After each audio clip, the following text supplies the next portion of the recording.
تو اس کی کوئی مثال نہیں دیکھی.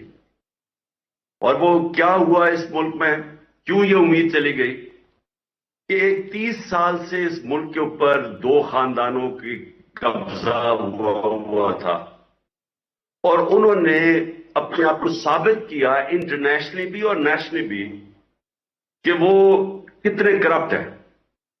انہوں نے جو آپس میں ایک دوسرے کے اگینسٹ ساری پبلک کو تیار کیا, 20 سال 25 سال کہتے رہے کہ وہ کہتا وہ چور ہے, وہ چور ہے, کیسز ایک دوسرے کے اوپر بنائے, اور اس کے بعد ان کو ریجیکٹ کیا عوام نے. مجھے تو ان کے اگینسٹ ووٹ پڑی, ان دونوں پارٹیز کے اگینسٹ. ان کو جب پھر مسلط کیا گیا, میرے خیال میں یہ پاکستان کی سب سے بڑی ٹریجڈی ہے. میری زندگی میں میں نے کبھی اس طرح کا, یہ جو آج مایوسی آپ دیکھ رہے ہیں, یہ اس کی وجہ سے.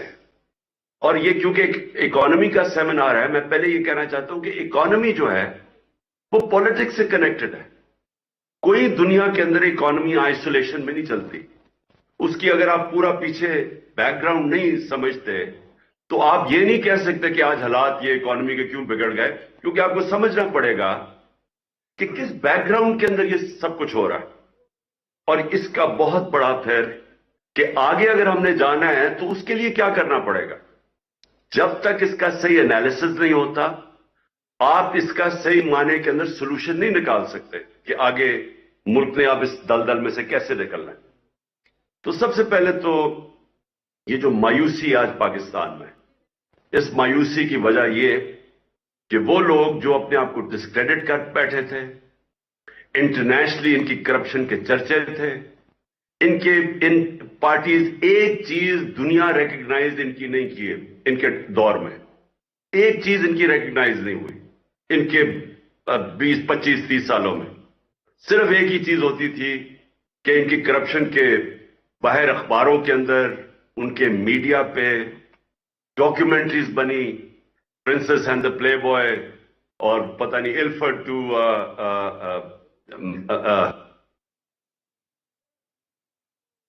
کی تھی. یہ سارے کیوں آج اوورسیز پاکستانی سارے ہمارے ساتھ کھڑے ہیں؟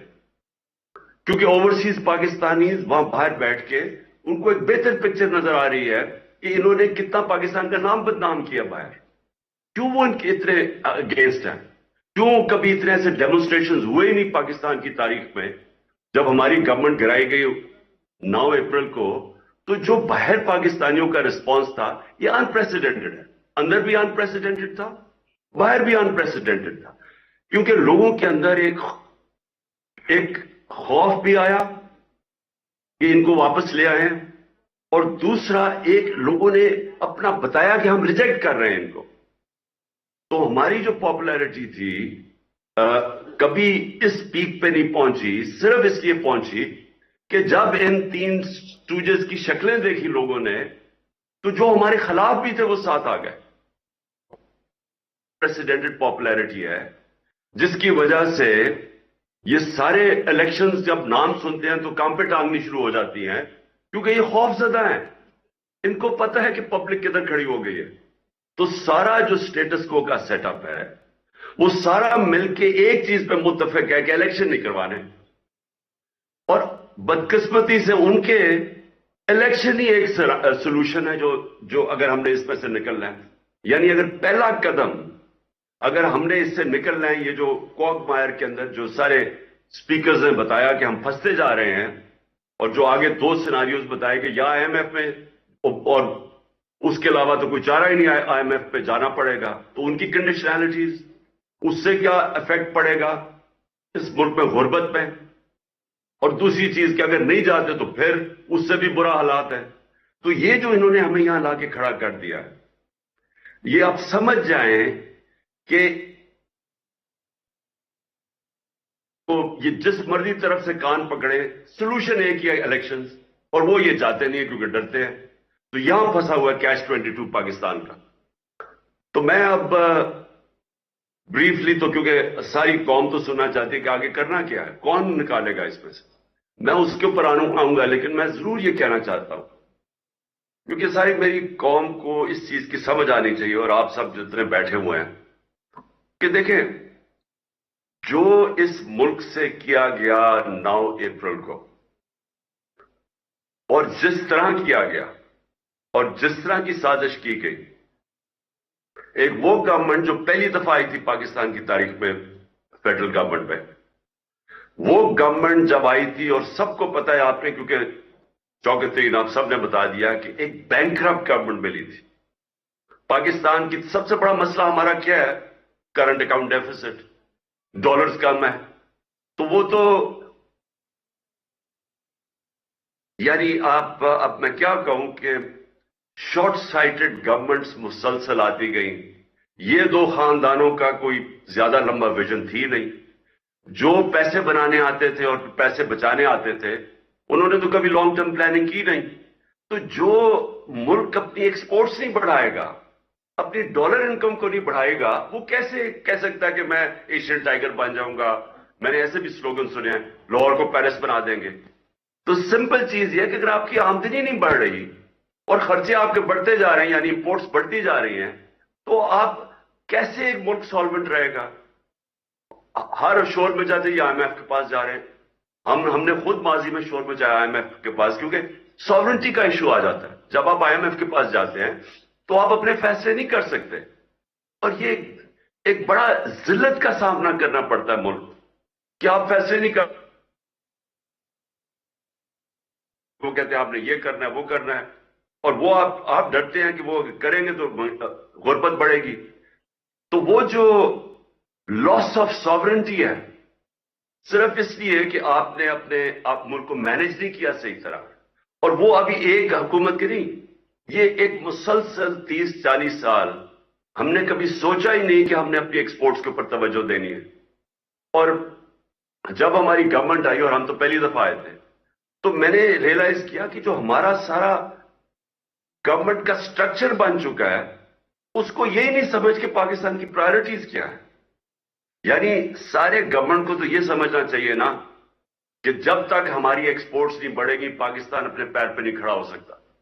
لیکن میں نے ریئلائز کیا کہ جب میں نے ایکسپورٹر سے ملنا شروع کیا، تو وہ ایکسپورٹر سے جب بتانا شروع کیا کیا کیا رکاوٹیں ہیں ان کے راستے میں، تو میں نے شروع میں ریئلائز کیا کہ یہ تو کامن سینس ہے۔